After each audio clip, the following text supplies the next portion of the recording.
ጂም እየሰራችሁ ወይም ደግሞ ጂም ልትጀምሩ አስባችሁ የ5 ቀን ወርክአውት ፕሮግራም የምትፈልጉ ወይም ደግሞ የ5 ቀን ወርክአውት ፕሮግራም ዲዛይን ማድረግ የምትፈልጉ ሰዎች ዛሬ የ5 ቀን ወርክአውት ፕሮግራም ምን እንደሚመስል የምናየው ይሆናል። ከዚህ በተጨማሪም ደግሞ 5 ቀን ስትሰሩ ምን አይነት ጥቅም አለው፣ ምን አይነት ደግሞ አመዛኝ ጉዳት አለው የሚለውን ነገር በዛሬ ቪዲዮአችን የምናየው ይሆናል ማለት ነው። እስከ ቪዲዮ መጨረሻ ድረስ አብራችሁኝ ሁኑ። የመጀመሪያው ጥቅም ፎከስድ ትሬኒንግ ነው።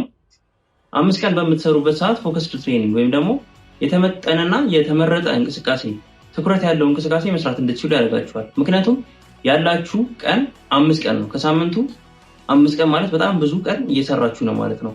እረፍታችሁም ደግሞ 2 ቀን ትሆናለች። ስለዚህ 5 ቀን ሙሉ እየሰራችሁ ስለሆነ ለምሳሌ የመጀመሪያው ቀን ላይ ትከሻና የፊት እጅ ከሰራችሁ ነገ ላይ ጀርባና የኋላ እጅ እያደረጋችሁ የቀያየራችሁ እንደምትፈልጉት መስራት እንድትችሉ የሚያደርጋችሁ ነው። የምትሰሩትን የጡንቻ መጠን ከፋፍላችሁ ማሰራት የምትችሉበት ነው ማለት ነው። ሁለተኛው ደግሞ አዲኩዌትድ ሪከቨሪ ወይም ደግሞ በቂ ረፍት ማግኘት ነው። የምንሰራው 5 ቀን እስከሆነ ድረስ የምትሰሩት ፕሮግራም እንደዚህ ሊሆን ይችላል። ማለትም 2 ቀን ትሰራላችሁ፣ 1 ቀን ታርፋላችሁ። ከዛ ደግሞ 3 ቀን ሰርታችሁ 1 ቀን ማረፍ ትችላላችሁ።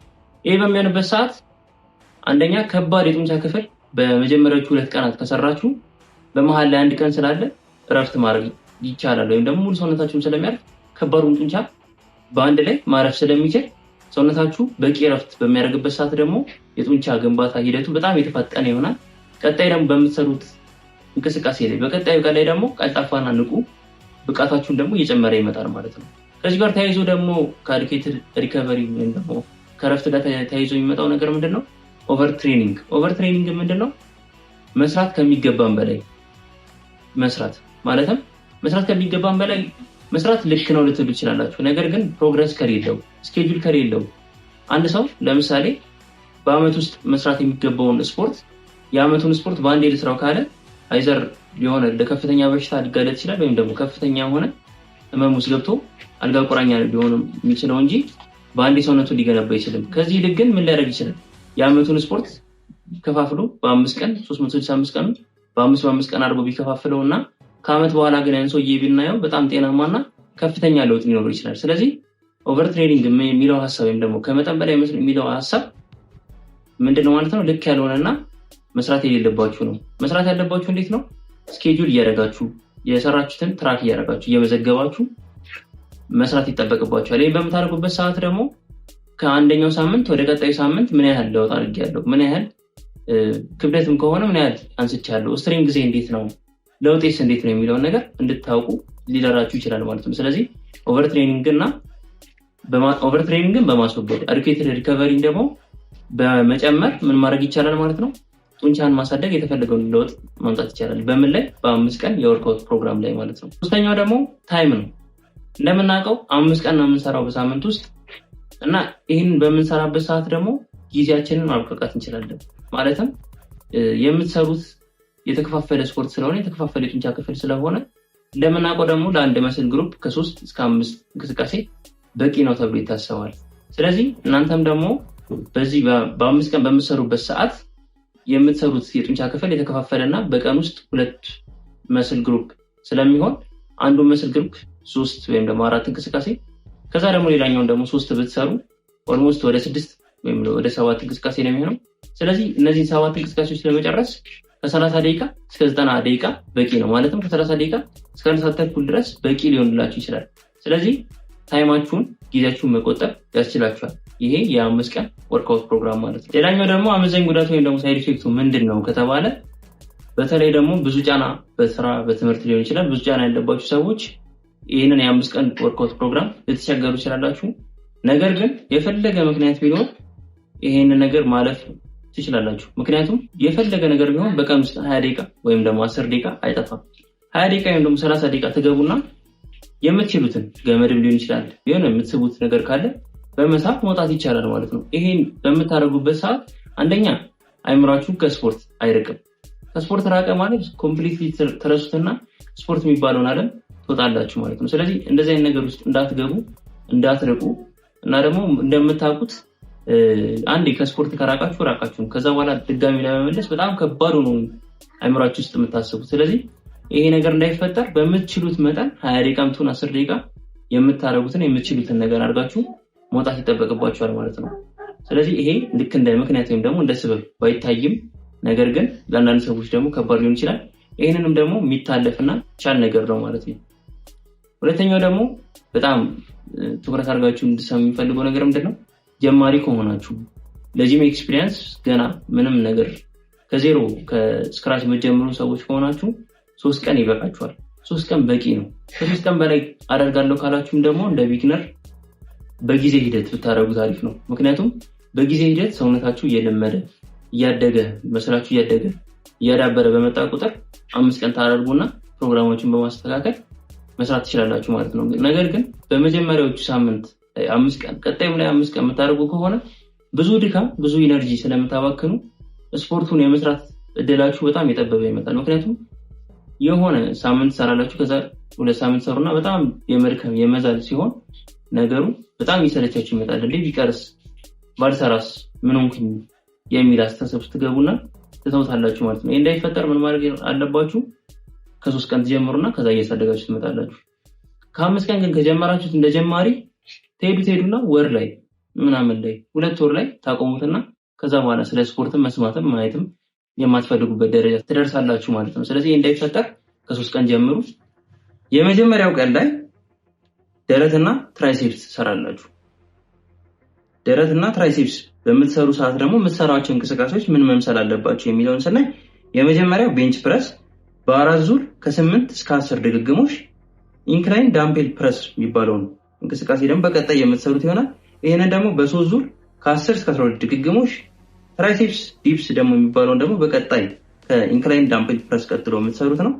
ይሄንንም ደግሞ በ3 ዙር እስከ ፌሊየር ወይም ደግሞ መሸከም እስከሚያቅታችሁ ድረስ ሰውነታችሁ በቃኝ እስኪ ድረስ ማሰራት ይኖርባችኋል ማለት ነው። ሌላኛው ከትራይሴፕስ ዲፕስ ቀጥሎ ደግሞ የምትሰሩት እንቅስቃሴ ኬብል ፍላይስ ይባላል። ይሄንን እንቅስቃሴ በ3 ዙር ከ12 እስከ 15 ድግግሞሽ፣ ቀጣይ ደግሞ ትራይሴፕስ ፑሽ ዳውን ይባላል። ትራይሴፕስ ፑሽ ዳውንን በ3 ዙር ከ10 እስከ 12 ድግግሞሽ መስራት ይጠበቅባችኋል። ሁለተኛው ቀን ላይ ባክ ኤንድ ባይሴፕስ ወይም ደግሞ ጀርባና የፊት እጅን የምታሰሩ ሲሆን ጀርባና የፊት እጅ ታሰሩ የመጀመሪያው እንቅስቃሴ የሚሆነው ዴድሊፍት ነው።